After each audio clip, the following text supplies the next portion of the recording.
I want to talk about where to find your tribe. Many people, it is a common exercise now to think about your avatar. Who is my avatar? Who are my people? And it's very common when I ask people, well, who are your people? What I get is, I don't know who my people are. I don't know. I don't know who my people are. We're so confused about who we're meant to serve. And that's unfortunate because, as I say in my programs, specific people have specific problems. Specific people have specific problems. In other words, if you're going to market to someone, you need to be specific in how you market. You can't speak generic platitudes. You can't speak in cliches and have your audience go, oh my God, you see me, you hear me, you know who I am. When you speak in generalities, your people don't listen to you. So it is very important that you get clear about who your people are. So let's kind of dive into this conversation a little bit to see if we can't figure out where we need to go in order to find who our people really are.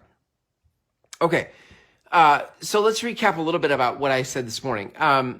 In the episode, I cannot find. The first thing is that most avatar exercises, most who is your tribe exercises, start in demographics. They're like, what is the age? Who is the person? What's their name? What's their hair color?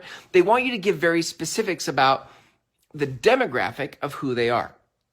And then we, as the team player that we are, we go through those exercises, we fill out we fill in the blanks, and we're like, oh, my person is 35 to 55, they're a parent, they're in business, they're whatever you say to yourself, right? The problem is, once we get through that exercise, this is true for me, once we get through with that exercise, what happens is it still doesn't feel right. We're like, this isn't quite it. And it's because we're trying to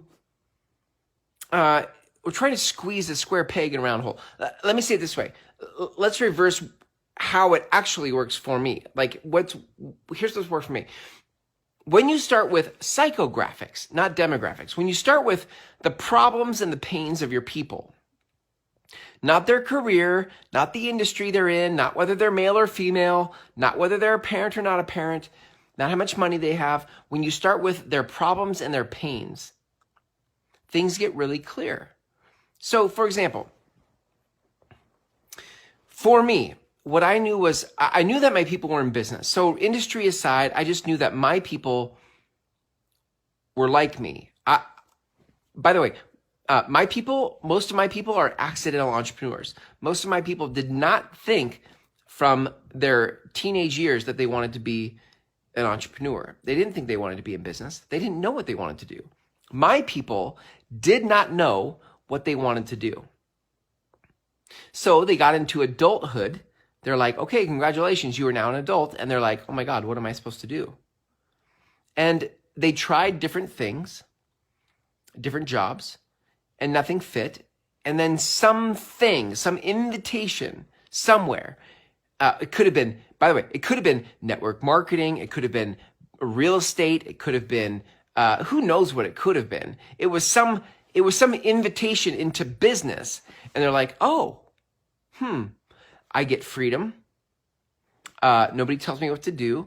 I can make as much money as I want. Like this was it was like, oh, I guess I'll do that.